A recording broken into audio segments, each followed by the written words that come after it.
What if the most powerful thing you could ever do had nothing to do with strength, ambition, intelligence, or wealth? What if the most powerful act available to a human being was something most people confuse with weakness? Something most people believe means letting the other person win? Something that the world tells you is soft, naive, and reserved for people who simply do not have the courage to fight back? What if the most powerful thing you could ever do was to forgive, not forget, not pretend it did not happen, not surrender your dignity or minimize your pain or act as though the wound was not real and the damage was not done? Forgive. Nelson Mandela spent 27 years in prison. 27 years on an island, in a cell that measured 8 feet by 7 feet, doing hard labor, sleeping on a mat on the floor, denied the right to attend his own mother's funeral, denied the right to attend his own son's funeral, told by the men who imprisoned him that he would die in that cell and that his name would be forgotten and that his cause was finished. He walked out of that prison on February 11th, 1990, after 27 years, and the first thing the world noticed was not his anger, it was his smile. And when they asked him how he could smile, how he could walk without bitterness, how he could face the men who had stolen the prime of his life and speak about reconciliation instead of revenge, he said something that stopped the entire world. He said, "If I had not left my bitterness behind, I would still be in prison. Stay with me. Because what you are about to understand is not just the story of one extraordinary man. It is the truth about the most powerful force available to every human soul." It is 1964. A courtroom in Pretoria, South Africa. A man stands before a judge who has already decided. In a country where the law itself is an instrument of oppression, in a system designed to silence, diminish, and ultimately destroy everything he has spent his life building. The charges are sabotage and conspiracy to overthrow the government. The potential sentence is death. He is 45 years old. He is a lawyer. He is a father. He is a man who has watched his country treat the majority of its own people as subhuman, stripping them of land, of dignity, of the most basic rights that every civilization owes its citizens. And he stands in that courtroom and he does not beg. He does not apologize. He does not collapse under the weight of what is being done to him. He delivers a statement that ends with words that echo across history like a bell that cannot be unrung. He says, "I have cherished the ideal of a democratic and free society in which all persons live together in harmony and with equal opportunities. It is an ideal which I hope to live for and to achieve. But if needs be, it is an ideal for which I am prepared to die." They do not give him death. They give him life.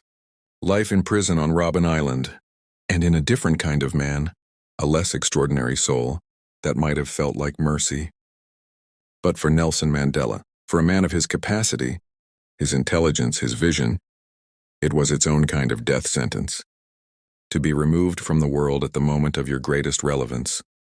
To be silenced precisely when your voice was most needed. To watch your children grow up through letters. To watch your movement continue without you. To be present in name and spirit and completely, physically absent in every moment that mattered. 27 years, the world changed. Governments rose and fell. Children were born and grew to adulthood. Technology transformed daily life. And Nelson Mandela broke rocks on Robben Island, and slept on a mat, and waited. What happens to a person in that darkness? What does 27 years of injustice do to a human soul? What is the gravity that pulls at you when the evidence of your entire existence seems to confirm that hatred wins, that power crushes principle, that the arc of history does not bend toward justice but toward whoever has the largest army and the most complete indifference to human suffering? What do you do with that? What do you do with the rage? Let me speak honestly about something that we rarely admit. Bitterness is seductive. Bitterness feels like justice when justice is not available. It feels like the only remaining form of resistance when every other form has been taken from you. It feels like loyalty to your pain, to your cause, to everyone who suffered alongside you and never got to see the other side. And it is understandable, deeply, humanly, completely understandable, when someone has taken something from you and your opportunity, your dignity, your years, your innocence, your trust, the version of your life that should have been. The natural response is to hold on to the record of that theft, to keep it close, to let it be the fire that keeps you warm in the cold places, to build your identity around the injustice so that at least the injustice is acknowledged, witnessed, remembered. This is what most of us do, not on the scale of Mandela's suffering, but in the smaller, equally real prisons of our own, lives not the parent who said the thing that cannot be unsaid, the partner who left in the way that cannot be forgiven, the friend who betrayed you at the moment you were most vulnerable, the employer who took your work and your loyalty and discarded them without ceremony, the system that looked at who you were and decided you did not qualify for the full measure of what life can offer. We carry these things. We carry them for years, sometimes for decades, sometimes until the day we die. And here is the cost of that carrying that nobody puts on the invoice. The person who hurt you is not carrying it with you. They have moved on. They are living their life. They may not even remember what they did to you with the same weight and texture and devastating clarity that you remember it. This is what Mandela understood with a clarity that came from 27 years of having no choice but to examine it. Bitterness is a prison. And unlike Robben Island, this prison has no external warden. You are both the prisoner and the guard, and only you hold the key. There is a story told about the years Mandela spent on Robben Island, about a particular prison guard, a man who was cruel in the specific, intimate, daily way that only someone with absolute power over another human being can be. And in the early years, Mandela hated him. Of course he did.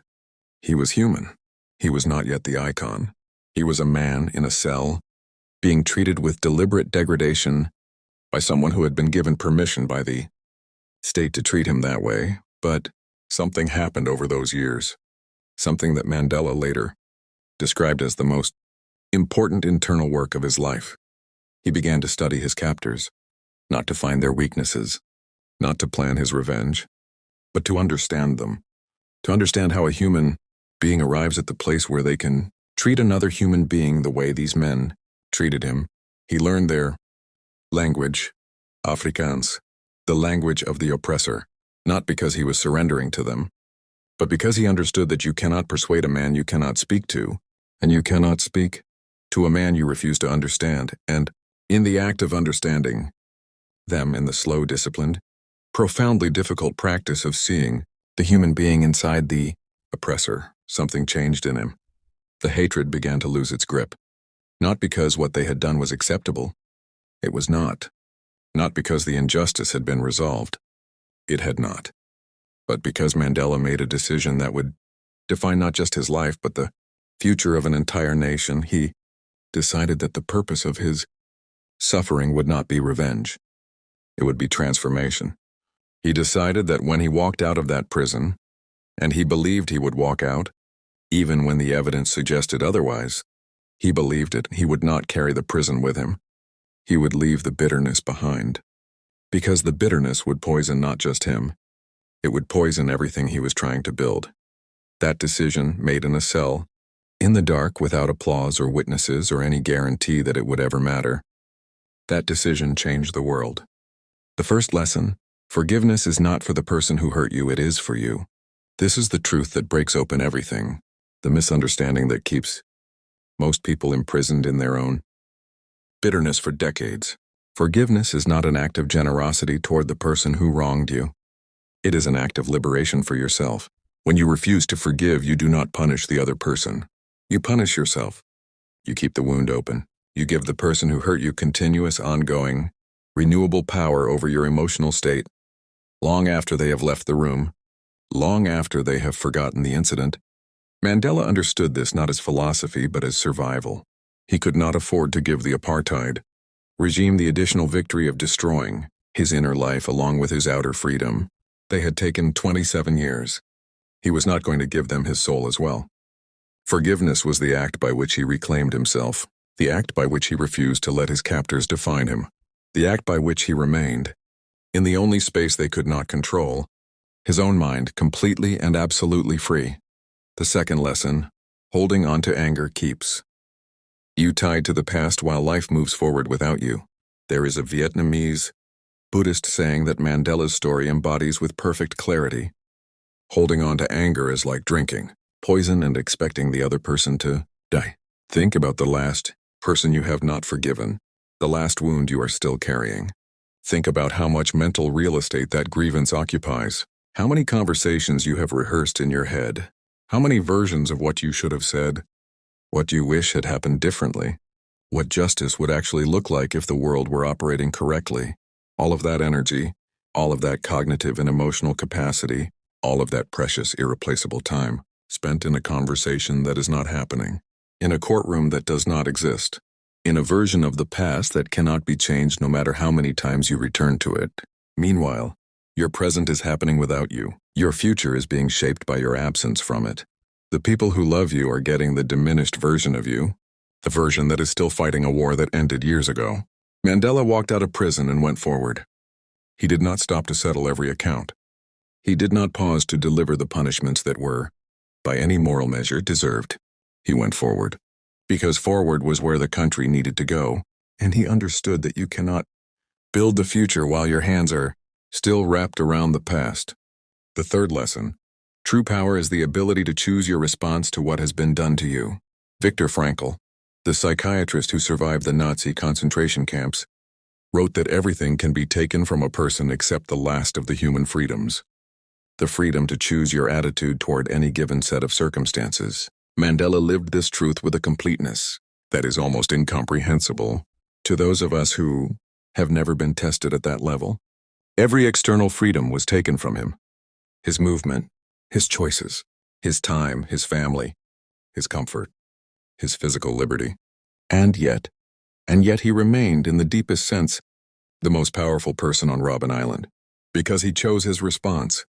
Every day, in every interaction, in every moment, where he could have collapsed into bitterness or exploded into rage or simply given up, he chose differently. He chose dignity.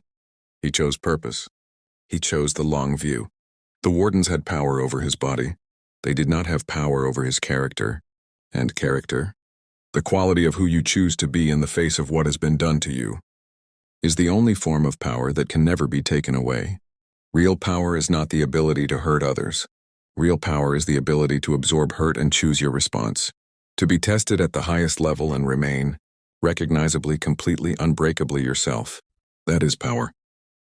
That is the power that Mandela carried out of prison and offered to a fractured nation as the foundation of something new. On the day Nelson Mandela was inaugurated as the first democratically elected president of South Africa, he did something that stopped the world. He invited his prison guards to attend, though, men who had watched over him, the men who had enforced his captivity, the men who had, in some cases, gone out of their way to make his suffering more complete. He invited them to witness his inauguration. As the leader of the nation, they had worked to keep him from, and he stood before the world on that day, this man, who had every reason in recorded human history to be consumed by hatred, and he spoke about reconciliation, about the possibility of a nation built not on the settling of scores but on the shared dream of a dignity that belonged to everyone. I want you to feel the weight of that moment, not as history, as instruction.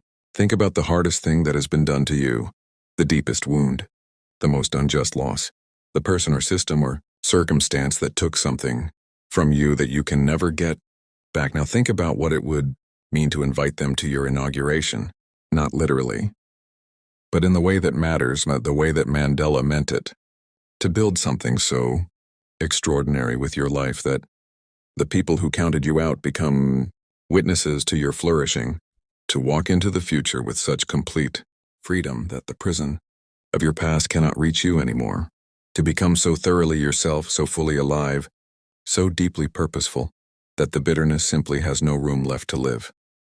This is not naive. This is not soft. This is not the counsel of someone who has never been hurt. This is the hardest, most disciplined, most courageous thing a human being can do. This is the work that Mandela did in a cell for 27 years, in the dark, without applause, without any guarantee that it would lead anywhere worth going. And it led to the most important presidency of the 20th century. It led to a peaceful transition in a country that everyone had written off for civil war. It led to the Truth and Reconciliation Commission, the most extraordinary experiment in collective forgiveness that modern democracy has ever attempted. It led to a man who when asked about his greatest achievement, did not list the political victories or the historical milestones or the international honors. He talked about learning to forgive. I want to ask you to do something today that may be the hardest thing I could ask. I want to ask you to think about the person you have not forgiven, the wound you are still carrying, the account you are still keeping, the bitterness you have been holding so long it has started to feel like part of your identity. And I want to ask you to consider, not to act immediately, not to call them tonight or write the letter or have the conversation, but to consider what your life would look like if you put it down, not for them, for you. What would you do with the energy that is currently being spent on that grievance? What would be possible in your relationships, your work, your creativity, your capacity for joy? If the prison of that unforgiveness were no longer where you lived, who would you be on the other side of it? Mandela walked out of prison and became the father of a nation, not despite the 27 years, in some profound and mysterious way, and because of them, because of what he chose to do with them, because he refused to let suffering be the last word about who he was. Your suffering is not the last word about who you are. The injustice was real. The pain was real. What was taken from you was real. And none of that changes. Forgiveness does not erase the record. It does not rehabilitate the person who wronged you. It does not pretend that the wound was not a wound. It simply removes you from the prison. It gives you back your life. It returns to you the future that bitterness has been quietly consuming, one day at a time while you were busy keeping the account. You have been in prison long enough. The door is not locked. It was never locked. The key has been in your hand the entire time. Walk out. Walk out the way Mandela walked out, with your head lifted, with your dignity intact, with a smile that the people who imprisoned you cannot understand and cannot take and cannot diminish. Walk out into the extraordinary life that is still waiting for you on the other side of the thing you have been unable to release. Walk out into forgiveness, not because they deserve it, because you do. If this moved you, share it with someone carrying something they need to put down. Subscribe for more stories that go beyond motivation and reach into transformation. And tell me in the comments, and what has forgiveness cost you? And what has it given you back?